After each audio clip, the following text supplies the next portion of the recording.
Next మిగతా వార్తల్లో నిధుల దారులన్నీ రుణమాఫీ వైపే. సో ఇప్పుడు ఆగస్టు 15లోగా రుణమాఫీ ఎట్లా చేయాలి? ప్రభుత్వం ముందున్న ఒక 2-3 పాయింట్స్ తీసుకుంటే టాప్లో ఉంది ఇప్పుడు ఈ రుణమాఫీ అంశం. ఇప్పుడు ఈ రుణమాఫీని ఆగస్టు 15 లోపు చేయాలి. చేయకపోతే గవర్నమెంట్ పరువు గంగలో కలిసిపోద్ది. ఎందుకంటే 100% చేస్తామని ప్రతి నియోజకవర్గానికి 17 నియోజకవర్గాలకు పోయినప్పుడు రేవంత్ రెడ్డి ముఖ్యమంత్రి గారు ఆయన పదే పదే ఈ దేవుడి మీద ఒట్టు ఆ దేవుడి మీద ఒట్టు అని ప్రమాణం చేయడంతో పాటు హరీష్ రావుతో సవాల్ చేసిండు. రాజీనామా పత్రం రెడీగా పెట్టుకో హరీష్ రావు, ఆగస్టు 15 లోపు చేసి తీరుతాం రుణమాఫీ అని. సో ఇప్పుడు దాని మీదనే వాళ్ళ ఈ గవర్నమెంట్ కాన్సన్ట్రేషన్ కనబడతా ఉన్నది. సో రైతులు కూడా వెయిట్ చేస్తూ ఉన్నారు. ఎందుకంటే ఆ రుణాలు సరిగ్గా మాఫీ చేయకపోవడం వల్ల వాళ్ళ ఇంట్రెస్ట్లు తడిసి మోపడై కుప్ప అయిపోయింది ఆడ. సో బ్యాంకర్లు వచ్చిన రైతు బంధు పైసలు కానీ ఇంకా ఏదైనా పైసలు ధాన్యం డబ్బులు వచ్చినా ఆ రుణమాఫీ కింద రుణాల అప్పు తీసుకున్న దాని కింద పట్టుకుంటున్నారు. రైతు కార్పొరేషన్ ఏర్పాటు చేసి రుణాలు బదలాయించడం ఒక దారి, ఎఫ్ఆర్బిఎం కింద వీలైనంత ఎక్కువ రుణాన్ని సేకరించడం మరో దారి, ప్రభుత్వ భూముల తనఖా వేలం ద్వారా రుణమాఫీ ఇంకో దారి. సో మూడు దారులు వెతుకుతున్నారట. అది కుదరకపోతే బిల్లులు ఆపి ఆ నిధులతో మాఫీకి సీఎం రెడీ. రైతు భరోసాపై శాసనసభలో చర్చించాకే నిర్ణయం తీసుకునే ఛాన్స్ అట. ఏది రైతు బంధు? ఇంకా చర్చించేది ఏముందండి? ఈ రైతు భరోసా 7,500 రూపాయలు 7,500 రూపాయలు 15,000 రూపాయలు 2 సీజన్లకు కలిపి ఇస్తాం సంవత్సరానికి అని చెప్పినప్పుడు ఇవ్వాల్సిందే. ఇంకా మళ్ళీ చర్చ దేనికి? ఇది ఎట్టి పరిస్థితుల్లోనూ ఆగస్టు 15 నాటికి రుణమాఫీ చేసేందుకు సర్కారు సిద్ధమైంది. ప్రకటించినట్టుగానే ఆలోగా మాఫీ చేసి తీరుతామని సీఎం రేవంత్ రెడ్డి పార్టీ నేతలతో పేర్కొన్నట్టుగా సమాచారం.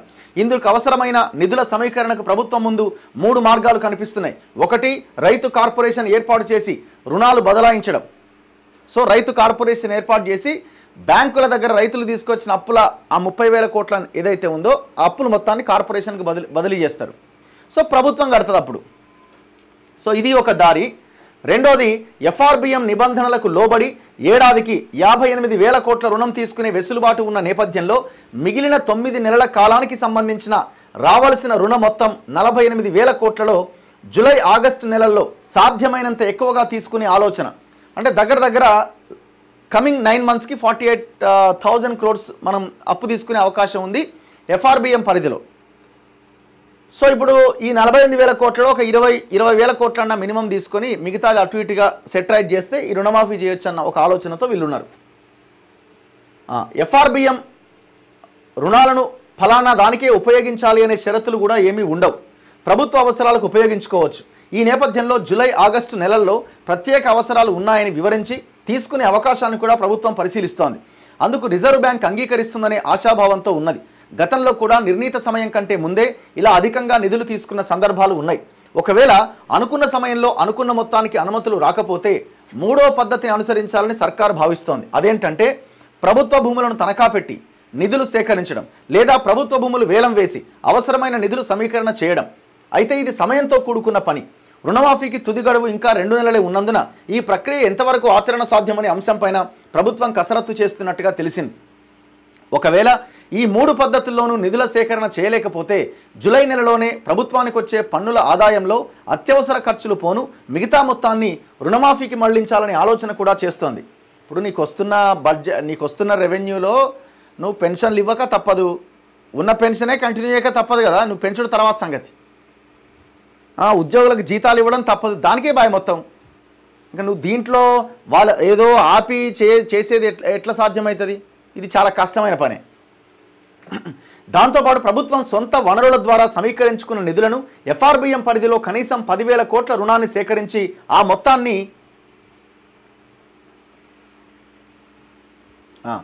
మొత్తాన్ని అన్ని నిధులను చెల్లింపులను ఆపేయడం ద్వారా మిగిలే నిధులను అన్నింటినీ కలిపి రుణమాఫీ చేసే ఆలోచనలో ప్రభుత్వం ఉన్నది.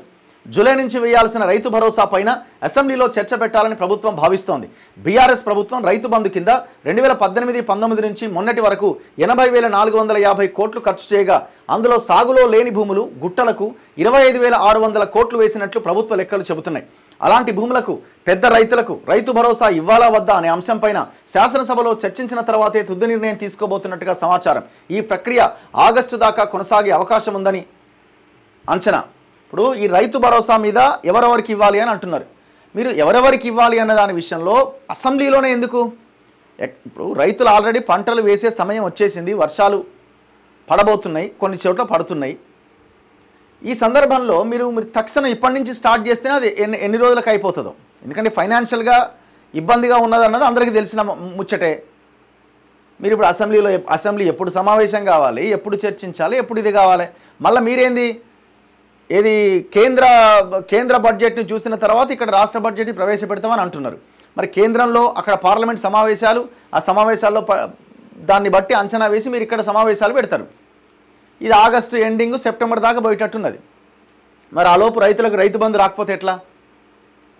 మీరు ఏదో ఒక ఎక్స్పర్ట్స్ కమిటీ వేయండి. చాలామంది అగ్రికల్చర్ ఎక్స్పర్ట్స్ ఉన్నారు, వాళ్ళందరినీ కూర్చోబెట్టండి. ఎన్ని ఎకరాల వరకు మనం కట్ ఆఫ్ పెట్టాలి అన్నది డిసైడ్ చేయండి. వెరీ క్లియర్ కదా. ఇప్పుడు సినిమా స్టార్లకి, ఎన్ఆర్ఐలకి, బాగా పైసలు ఉన్న వాళ్ళకి, సాఫ్ట్వేర్ ఇంజనీర్లకి, ఇట్లాంటి వాళ్ళకి, బాగా సంపాదించే వాళ్ళకి రైతు బంధు అక్కర్లేదు, అందరు అదే చెప్తున్నారు. అది అక్కడ క్లారిటీ వచ్చేసింది. మీరు ఇక్కడ తేల్చాల్సింది ఏముంది? ఎన్ని ఎకరాల వరకు ఇవ్వాలన్నదే పాయింట్. ఇక్కడ 5 ఎకరాలకే కంప్లీట్ చేద్దామా, లేదు 10 ఎకరాలకి ఇద్దామా, లేదు 10 ఎకరాల వరకు కట్ ఆఫ్ పెట్టి 10 ఎకరాలు ఉన్నా కేవలం 5 ఎకరాలకే ఇద్దామా?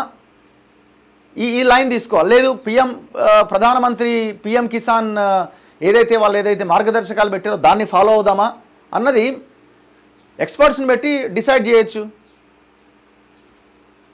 దాని తర్వాత క్యాబినెట్ పెట్టాలి, క్యాబినెట్లో డిసైడ్ చేసి ఇచ్చేస్తే అయిపోతుంది. సో దీన్ని ఏమనుకుంటున్నారంటే కాలయాపన కింద చేస్తున్నారేమన్నా ఒక లైన్ వస్తుంది. రుణమాఫీ ఇట్లాట. తొలుత ఆగస్టు మొదటి వారంలో లక్ష లోపు రుణాలు మాఫీ చేయాలని సర్కారు భావిస్తున్నదట. ఆ తర్వాత 1,50,000 ఆగస్టు నాటికి 2 లక్షల రుణాలను పూర్తిగా మాఫీ చేయాలని యోచిస్తున్నది. గతంలో బీఆర్ఎస్ సర్కారు ఈ పథకాన్ని అమలు చేసిన 1,00,000 లోపు రుణాల మాఫీకే పరిమితమైంది. అది కూడా దశల వారీగా మాఫీ చేసింది. ఎక్కడ మాఫీ చేసింది? ఆయన మాఫీ చేసింది 30,000, 35,000 దగ్గర ఆగిపోయింది. 4 విడతల్లో ఈ విడతల కార్యక్రమం అన్నది పెద్ద మోసం. ఈ విడతల కార్యక్రమం పెట్టుకోవడం వల్ల ఏమవుతుందంటే ఇంట్రెస్ట్ పెరుగుతూ ఉంటుంది, అసలాన్నే ఉంటుంది, ఇంట్రెస్ట్ పెరుగుతూ ఉంటుంది. మీరు ఎంతసేపు ఆ ఇంట్రెస్ట్కి కట్టుకుంటూ పోతారు కానీ అసలు అక్కడే ఉంటుంది. దాంతో బీఆర్ఎస్ సర్కార్ పైన ఒకేసారి ఆర్థిక భారం పడలే. కానీ కాంగ్రెస్ సర్కార్ మాత్రం ఒకేసారి 2 లక్షల లోపు పంట రుణాలు మాఫీ చేస్తామని ప్రకటించింది.